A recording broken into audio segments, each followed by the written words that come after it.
Foxconn is reconsidering plans to produce advanced liquid crystal displays at a $10 billion Wisconsin campus and said it plans to hire engineers and researchers instead of the manufacturing workforce that the project originally promised.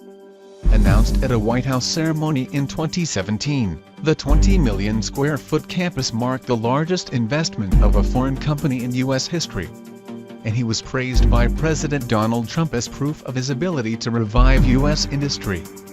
Foxconn, which received controversial state and local incentives for the project, initially planned to manufacture state-of-the-art large-screen displays for televisions and other consumer products and on-site professionals that are under construction. Later, he said he would build smaller LCD screens instead.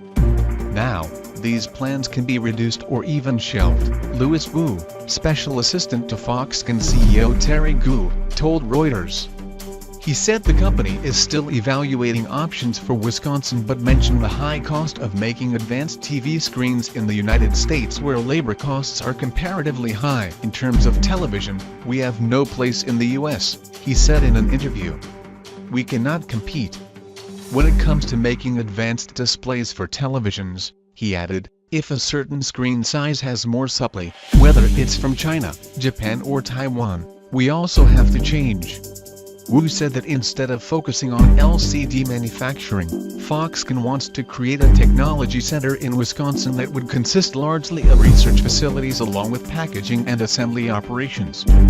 It would also produce specialized technological products for industrial, health and professional applications, he added. In Wisconsin, we're not building a factory. You cannot use a factory to see our investment in Wisconsin, Wu said. Earlier this month Foxconn, a major Apple supplier, reiterated its intention to create 13,000 jobs in Wisconsin, but said its hiring rate had slowed. The company initially said it expects to employ about 5,200 people by the end of 2020. A company source said that this number now appears to be close to 1,000 workers. It is not clear when the 13,000 workers will be hired. But Wu said in the interview that about 3/4 of Foxconn's eventual jobs will be in R&D and design, which he described as knowledge positions instead of blue-collar manufacturing jobs. Foxconn is formally known as Honorable High Precision Industry Company.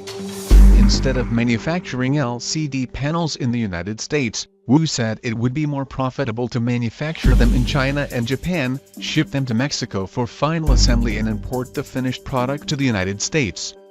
He said it would represent a supply chain that fits Foxconn's current good and fluid business model. Highly criticized in some quarters, the Foxconn project was championed by former Wisconsin Governor Scott Walker, a Republican who helped raise $4 billion in tax benefits and other incentives before leaving office. Critics of the deal, including several Democrats, called it a corporate gift that would never lead to promised industrial jobs and pose serious environmental risks. According to the company's growth projections and employment targets, taxpayers' investment would take at least 25 years to recover, according to the Wisconsin Budget Projects Budget Committee. A Belarusian model, who has evidence that President Trump's campaign conspired with the Kremlin during the 2016 presidential election, has now backed down and says it has made the claims. Anastasia Vashukevich, who spent months in a Thai jail last year for organizing sex training seminars, made headlines after saying she has evidence that Russia worked on the Trump campaign. She asked the U.S. her oligarchy Oleg Deripaska is heard talking about interfering in the U.S. presidential elections. She supposedly worked as chaperone, Deripaska being one of her clients. After her deportation from Thailand earlier this month, she was detained in Russia on prostitution charges. Later, she was released after an investigator decided to release her without the obligation to appear for further proceedings. But the model now states that her story was just an effort to attract attention and save her life while she was detained in Thailand. I think it saved my life. How can I regret it?